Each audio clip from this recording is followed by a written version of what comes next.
दोस्तों, क्यों लगाते हैं माथे पर तिलक? हिंदुस्तान के अलावा शायद ही और कहीं माथे पर तिलक लगाने की परंपरा होगी। इस प्राचीन रिवाज व शास्त्रानुसार माना जाता है कि मनुष्य के मस्तिष्क के मध्य में भगवान श्री विष्णु जी निवास करते हैं और तिलक भी ठीक इसी स्थान पर इस भाव से लगाया जाता है कि हमारा मस्तिष्क ऊंचा रहे। हमारी संस्कृति में किसी भी पूजा पाठ, यज्ञ, अनुष्ठान आदि का शुभारंभ श्री गणेश की पूजा से आरंभ होता है। उसी प्रकार बिना तिलक धारण किए कोई भी पूजा प्रार्थना आरंभ नहीं होती है। धर्म मान्यता अनुसार सूने मस्तिष्क को अशुभ व असुरक्षित माना जाता है। तिलक चंदन, रोली, कुमकुम, सिंदूर तथा भस्म का तिलक हमेशा लगाया जाता है। तंत्रानुसार में तिलक की अनेक क्रिया विधियां विभिन्न कार्यों की सफलताओं के लिए बताई गई है। परंपरा में मस्तक पर तिलक लगाना शुभ माना जाता है। इसे सात्विकता का प्रतीक माना जाता है।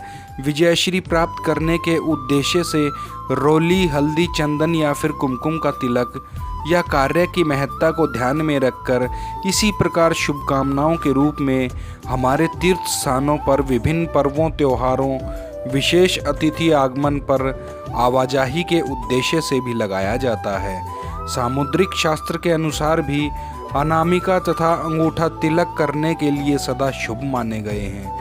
अनामिका उंगली से तिलक धारण करने पर शांति मिलती है। मध्या उंगली मनुष्य की आयु वृद्धि करती है। अंगूठा प्रभाव और ख्याति तथा आरोग्य प्रदान करता है। इसलिए राज तिलक अथवा विजय तिलक अंगूठे से ही करने की परंपरा। माथे में जिस स्थान पर टीका या तिलक लगाया जाता है उस भाग को आज्ञा चक्र कहा जाता है। शरीर शास्त्र के अनुसार पीनियल ग्रंथि का स्थान होने की वजह से जब पीनियल ग्रंथि की उद्दीप्ति होती है तो मस्तक के अंदर एक तरह के प्रकाश की अनुभूति होती है। इसे प्रयोगों द्वारा प्रमाणित किया जा चुका है। हमारे ऋषिगण इस बात को भली भांति जानते थे। पीनियल ग्रंथि के उद्दीपन से आज्ञा चक्र का उद्दीपन होता है।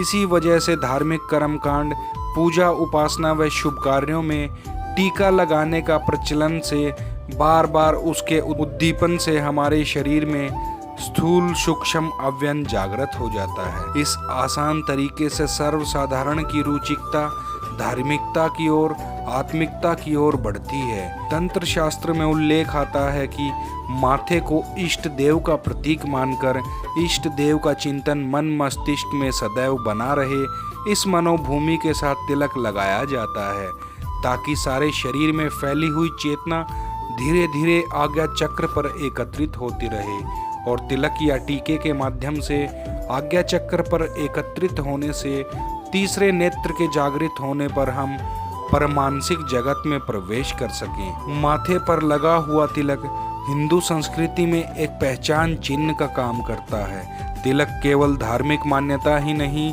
बल्कि इसके कई वैज्ञानिक कारण भी हैं। हिंदू धर्म में साधु संतों के जितने पंथ हैं, संप्रदाय हैं, वे सब अपने अलग अलग प्रकार से तिलक लगाते हैं। धर्मशास्त्र में कहा जाता है कि तिलक के बिना कोई भी सत्कर्म सफल नहीं हो पाता। तिलक बैठकर लगाना चाहिए। मिट्टी, चंदन एवं भस्म आदि के तिलक को विद्वान या अन्य किसी के द्वारा ही लगवाना चाहिए, लेकिन भगवान पर चढ़ाने से बचे हुए चंदन को ही लग चाहिए। अगर दोपहर से पहले भस्म का टीका तिलक लगाया जाता है तो उसमें जल मिलाकर ही लगाना चाहिए। दोपहर के बाद बिना जल मिलाए लगाना चाहिए। सुबह या दोपहर में चंदन, अष्टगंध या कुमकुम का तिलक लगाने से मन मस्तिष्क में शांति बनी रहती है। हिंदू धर्म में स्त्रियां लाल कुमकुम का तिलक लगाती हैं। लाल रंग ऊर्जा एवं स्फूर्ति का प्रतीक होता है। तिलक स्त्रियों के सौंदर्य में अभिवृद्धि करता है। तिलक लगाना देवी की आराधना से भी जुड़ा हुआ है।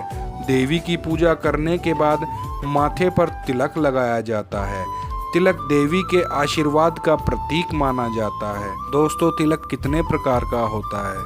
सनातन धर्म में शैव, शाक्त, वैष्णव और अन्य मतों में अलग अलग तिलक लगाए जाते हैं। शैव परंपरा में ललाट पर चंदन की आड़ी रेखा या त्रिपुंड लगाया जाता है।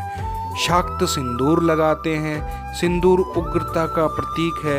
यह साधक की शक्ति या तेज बढ़ाने में सहायक माना जाता है। वैष्णव परंपरा में 64 प्रकार के तिलक बताए गए हैं। विष्णु स्वामी तिलक, यह तिलक माथे पर 2 चौड़ी खड़ी रेखाओं से बनता है। यह तिलक संकरा होते हुए भौहों के बीच तक आ जाता है। रामानंद तिलक, विष्णु स्वामी तिलक के बीच में कुमकुम से खड़ी रेखा देने से रामानंदी तिलक बन जाता है। श्याम श्री तिलक, इसे कृष्ण उपासक वैष्णव लगाते हैं। दोस्तों, अन्य तिलक भी होते हैं जैसे गाणपत्य, तांत्रिक, कापालिक आदि के भिन्न भिन्न तिलक होते हैं। साधु व सन्यासी भस्म का तिलक लगाते हैं। माथे पर इस प्रकार तिलक या टीका एक धार्मिक प्रक्रिया प्रतीत होते हुए भी उसमें विज्ञान और दर्शन का साथ साथ समावेश है। तो दोस्तों, क्या आप तिलक लगाते हैं? अगर लगाते हैं तो आप कमेंट बॉक्स में ज़रूर बताना और कमेंट बॉक्स में जय श्री राम लिखकर अपनी हाजिरी दर्ज करें। दोस्तों, इसी के साथ भगवान श्री राम सबका भला करें। जय जय श्री राम, जय जय श्री राम, जय जय श्री राम।